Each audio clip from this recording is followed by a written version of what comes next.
Selamat datang di channel Sejarah TV. Sebelum memulai podcast, mari dukung channel ini dengan cara subscribe, like, dan share video ini.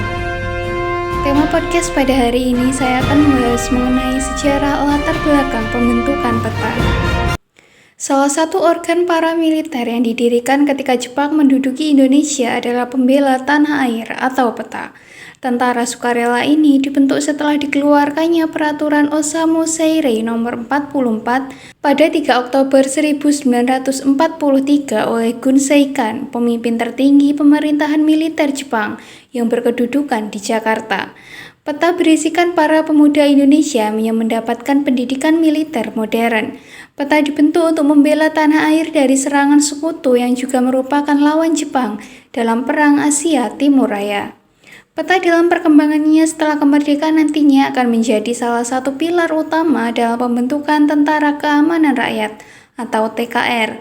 TKR merupakan cikal bakal dari Tentara Nasional Indonesia atau TNI. Jepang mendarat di Indonesia pada 11 Januari 1942 melalui Tarakan, pulau di timur laut Kalimantan.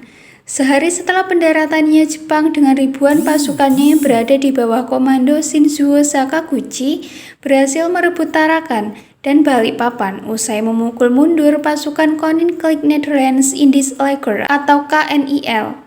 Pasukan Jepang kemudian terus melakukan penekanan kepada Belanda di Sumatera dan Jawa. Akhirnya tentara dan pemerintah Hindia Belanda menyerah tanpa syarat ke Jepang pada tanggal 8 Maret 1942 di Kalijati, Subang, Jawa Barat.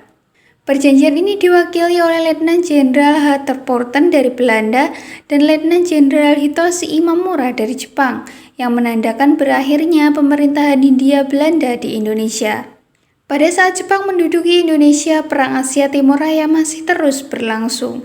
Keadaan ini tentunya memaksa Jepang untuk mencari bala bantuan dalam berperang, terutama melawan sekutu. Kondisi ini kemudian menyasar diperlukannya penduduk Indonesia, terutama para pemuda sebagai pasukan tambahan Jepang. Alasan pembentukan peta bagi kedua belah pihak secara mendasar ini berbeda. Indonesia telah mendambakan adanya pelatihan militer bagi penduduknya sejak zaman penjajahan Belanda.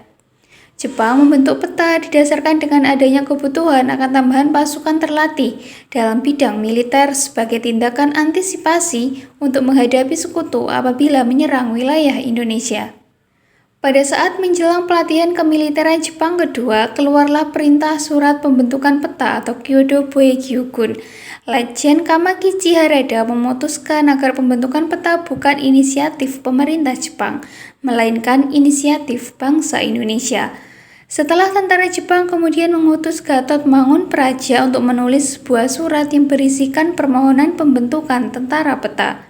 Surat ini nantinya akan dikirim ke Gun Seikan, pemimpin tertinggi pemerintahan militer Jepang yang berkedudukan di Jakarta pada tanggal 7 September 1943. Keinginan untuk membentuk peta dari pihak Indonesia kemudian dikuatkan dengan surat dari Gatot Mangkoepradja kepada Gun Seikan. Surat Gatot Mangkoepradja berisikan permintaan supaya Jepang memberikan perintah untuk membentuk barisan pemuda Indonesia yang berguna dalam membela tanah air dari ancaman sekutu selama terjadinya Perang Asia Timur Raya. Surat permohonan yang telah dikirim oleh Gatot Mangunpraja kemudian dikabulkan oleh Gun Seikan melalui dikeluarkannya Peraturan Osamu Seirei Nomor 44. Tujuan pembentukan peta dapat dilihat melalui dua sudut pandang. Pembentukan peta bagi pemerintah Jepang tentu membawa angin segar, yakni adanya bantuan pasukan dari rakyat Indonesia dalam Perang Asia Timur Raya. Kemudian peta sesuai dengan namanya adalah pasukan yang memiliki tugas untuk membela tanah air dari ancaman pasukan sekutu.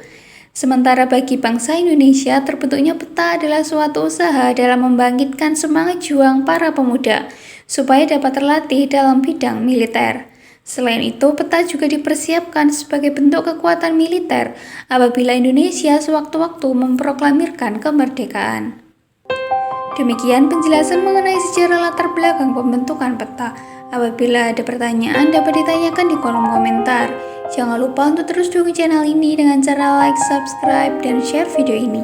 Terima kasih.